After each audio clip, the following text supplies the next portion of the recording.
Hello students, welcome back to our YouTube channel the social science classroom. आज हम लोग एक और नया टॉपिक डिस्कस करने वाले हैं जिसका नाम है states and union territories of India. तो बेसिकली हमें ये डाउट रहता है कि what is the difference between a state and a union territory, और क्यों हम लोग अपना स्टेट में अपना इंडिया में नेशन में हमने क्यों स्टेट और यूनियन टेरिटरी क्यों डिवाइड किया है। तो चलिए आज वही डाउट हम लोग अपना क्लियर करते हैं, पढ़ते हैं what is the difference between state and the union territory of India. जैसे कि आपको दिखाई दे रहा है हमारे पीडीएफ में कि basically we have to understand the term what is the state and what is the union territory. जैसे कि यहाँ पे आप देखिए state, a state is a self-governing administrative unit with its own elected government, legislature and chief ministers. States enjoy a wider range of power under the constitution and can make laws on subject listed in the state list। मतलब यही बताया गया कि state एक ऐसा चीज है जहाँ पे which has its own self governing, जहाँ पे हम लोग का चीफ मिनिस्टर होता है जिसको हम लोग खुद अपने चॉइस से इलेक्ट करते हैं। और इसमें क्या होता है, जिसको हम लोग चीफ मिनिस्टर बनाते हैं उसके पास अपना खुद का पावर्स होता है। जिस उसका स्टेट लिस्ट के अंदर स्टेट गवर्नमेंट के पास कुछ कुछ पावर्स होता है, और वो सब जो पावर स्टेट गवर्नमेंट को दिया गया है उस पावर्स के बेसिस पे स्टेट गवर्नमेंट अपना डिसीजन खुद ले सकते हैं, और उस डिसीजन में सेंट्रल गवर्नमेंट कुछ भी इंटरफेयर नहीं कर सकते हैं। तो ये है स्टेट गवर्नमेंट की। State government basically self governing body है जिसने खुद अपना गवर्नमेंट हम लोग सिटीजन्स क्या कर सकते हैं, इलेक्ट करके अपना गवर्नमेंट चीफ मिनिस्टर को सिलेक्ट कर सकते हैं। और जहाँ पे एक लेजिस्लेटिव असेंबली भी होता है। लेजिस्लेटिव असेंबली मतलब जहाँ पे हम लोगों ने जिन लोगों को इलेक्टेड लीडर्स को हम लोगों ने इलेक्ट करके चूज किया है वो लेजिस्लेटिव असेंबलीज में जाके बैठते हैं। Now, what is the meaning of union territory?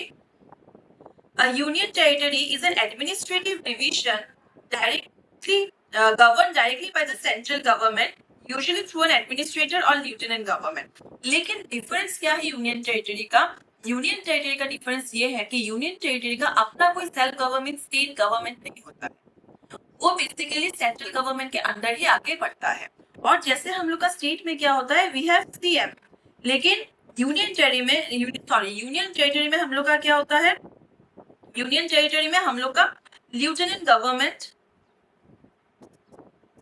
Govern करते हैं। मतलब ये क्या होता है, union territory directly comes under the central government, और यहाँ पे कौन गवर्न करते हैं, हमें लिeutenant गवर्नमेंट रूल करते हैं which is appointed by the president. जैसे कि हम लोग का स्टेट में क्या होता है, we citizens elect our representative, but in union territory the president selects the lieutenant governor. तो यही हमारा डिफरेंस है between the state and the union territory. We all know कि हमारे इंडिया में we have 28 states and 8 union territories. Now see there are few constitutional basis जिससे हम लोग का स्टेट वगैरह का फॉर्मेशन वगैरह का कैसे क्या होता है उसको जानने के लिए। Article 1 of the Constitution declares India, that is Bharat, shall be union of states। हम लोग का आर्टिकल 1 जो कॉन्स्टिट्यूशन वो ये बताता है कि हमारा जो इंडिया है that is a Bharat is a union of states, मतलब डिफरेंट स्टेट्स मिलके we have this Bharat. The first schedule list all states and union territories, मतलब वही बताया कि फर्स्ट शेड्यूल में ये बताया कि all union territories and states मिलके हम लोग का यूनियन ऑफ इंडिया बनता है, that is India Bharat. Now see, Parliament can form a new state, alter boundaries, or convert a state into a union territory under Article 3। Under Article 3 हमारा constitution के पास ये पावर है कि कोई भी स्टेट अगर नया बनाना है या फिर किसी स्टेट का बाउंड्री चेंज करना है या फिर किसी स्टेट को हमें यूनियन टेरिटरी बना देना है, तो ये सब चेंजेस जब भी हमें करना होता है तो हम लोग ये कर सकते हैं अंडर आर्टिकल 3। याद रखना है under article 3 we have the parliament के पास ये पावर है कि वो किसी भी स्टेट का बाउंड्रीज वगैरह को चेंज करना है या फिर न्यू स्टेट बनाना है या फिर किसी स्टेट को यूनियन टेरिटरी बनाना है, तो under article 3 we can do that. While union territory administration is governed by Article 239, जितना भी यूनियन टेरिटरी है उसको गवर्न करने के लिए उनके लिए स्पेशल आर्टिकल दिया गया है that is 239, letting the union directly manages sensitive or small regions while larger regions govern themselves। मतलब यूनियन टेरिटरी बेसिकली देखना एकदम स्मॉल रीजन होता है, तो वो स्मॉल रीजन को गवर्न करने के लिए आर्टिकल 239 लाया गया है जिसमें सेंट्रल गवर्नमेंट सेंसिटिव इश्यूज या फिर जो भी इश्यूज होता है central government directly union territories को रूल करते हैं. Now basically what is the difference between a state and a union territory? See, here we have features. Head of the administration, as we all know कि state में head of the administration कौन रहता है, हमारा governor तो रहता ही है, लेकिन मेन किसको हम लोग सिलेक्ट करते हैं, सेल्फ गवर्निंग सिस्टम होता है, तो we have the chief minister. Union territory में कौन होता है, lieutenant governor is the head. Government इसमें क्या होता है, has its own elected body, हम लोग खुद इलेक्ट करते हैं गवर्नमेंट को, फिर वो लोग लेजिस्लेटिव असेंबली में जाके बैठते हैं. यहाँ पे क्या होता है, generally no separate elected government, election के द्वारा यूटी में चूज नहीं करते हैं, run directly by the centre. जो सेंट्रल गवर्नमेंट होता है वही डायरेक्टली रन करता है. ऑटोनॉमी उनका क्या होता है, greater legislative and administrative autonomy, मतलब लेजिस्लेटिव और एडमिनिस्ट्रेटिव डिसीजंस वगैरह लेने का फ्रीडम उनके पास है. लेकिन इनके पास यूनियन टेरिटरी के पास क्या है, उनके पास उतना फ्रीडम नहीं है. Limited autonomy, largely depends on the central government to take the decision.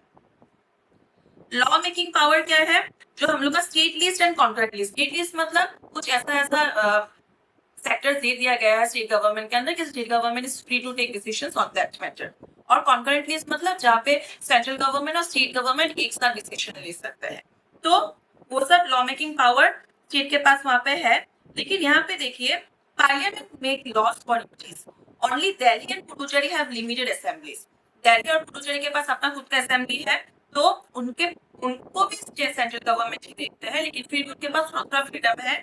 बाकी जितना भी तुम्हारा आपका यूनियन टेरिटरीज है उनको पार्लियामेंट खुद डायरेक्ट देखते हैं. कॉन्स्टिट्यूशनल आर्टिकल हमारा governor under article 153 to 167 states executive को देते हैं. आर्टिकल 239 जैसे कि आपको पता है स्पेशल स्टेटस देता है यूनियन टेरिटरीज को.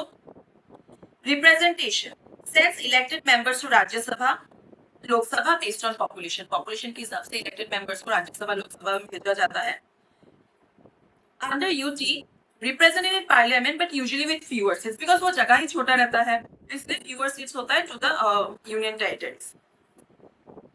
Example purpose form mainly on linguistic cultural regional basis. मतलब state जो होता है वो state language religion cultural basis में state formation हुआ है, और union territories कौन सा basis में form हुआ है, often they are small strategically important और culturally unique. वो लोग इतना छोटा है कि किसी और state के साथ merge भी नहीं किया जा सकता है और उनको अपना इंडिपेंडेंस भी चाहिए होता है.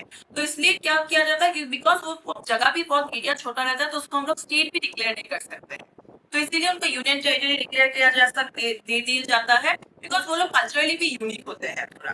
तो ये है difference between state and the union territory. Now here are few examples of states का फ्यू फेमस पॉपुलर स्टेट्स का नाम दिया गया है. You have to remember the 8 union territories of India. First Delhi, Jammu and Kashmir, Ladakh, Puducherry, Chandigarh, Andaman and Nicobar Islands, Lakshadweep, Dadar and Nagar Haveli, and Daman and Diu. These are the 8 union territories of India. Now see how administration flows. यहाँ का administration process कैसे जाता है. ये है state का. Voters of the state, we the voters of the state हम लोग वोट देते हैं. फिर वो लोग इलेक्ट होने के बाद they become MLAs और चीफ मिनिस्टर, और बाद में they form the state government and take decision on behalf of us. Now, here in union territories, what happened? President of India उनका रूल करते हैं.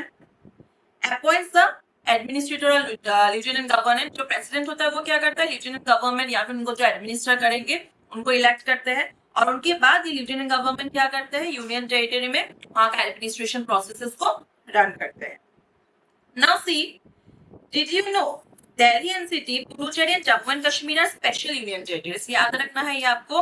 Delhi, Puducherry, Jammu and Kashmir, they are special union territories. Why they are special union territories?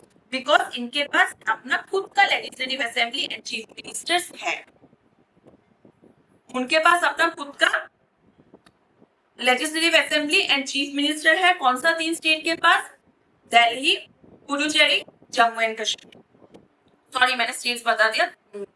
3 union territories, Puducherry, Delhi और Jammu and Kashmir, इनका खुद का अपना legislative assembly है and chief ministers है. But here you see giving them limited states like powers, yet the limited lieutenant government still holds significant authority on key matters like law and order, making them a hybrid category. यही बताया गया है. हाँ, इनके पास chief minister legislative assembly है, और state के पास जो पावर्स है वो पूरा पावर्स एक ये यूनियन टेरिटरीज को नहीं दे दिया गया। उनके पास पावर है लिमिटेड पावर्स। जैसे कि बताया गया है लॉ एंड ऑर्डर के बारे में भी वो लोग डिसीजन वगैरह ले सकता है, जिसकी वजह से बताया गया है कि they are in hybrid category, मतलब थोड़ा पावर दिया भी गया है और थोड़ा पावर नहीं भी दिया गया है। तो यही है हमारा difference between state and union territory. आप मुझे कमेंट सेक्शन में कमेंट करके ये बताइए कि आपके दिमाग में कुछ और है कि व्हाट आर द और क्या डिफरेंस हो सकता है between a state and the union territory. अगर आपके दिमाग में भी कुछ है तो जरूर कमेंट डाउन में कमेंट कीजिए, और इस पीडीएफ का लिंक मैं डिस्क्रिप्शन सेक्शन में दे दूंगी, आप लोग इस पीडीएफ को एक्सेस कर सकते हैं। And with this we conclude our topic here. Thank you students, and जाने से पहले do not forget to like, share, comment and subscribe, and do share the video with your classmates. Thank you students.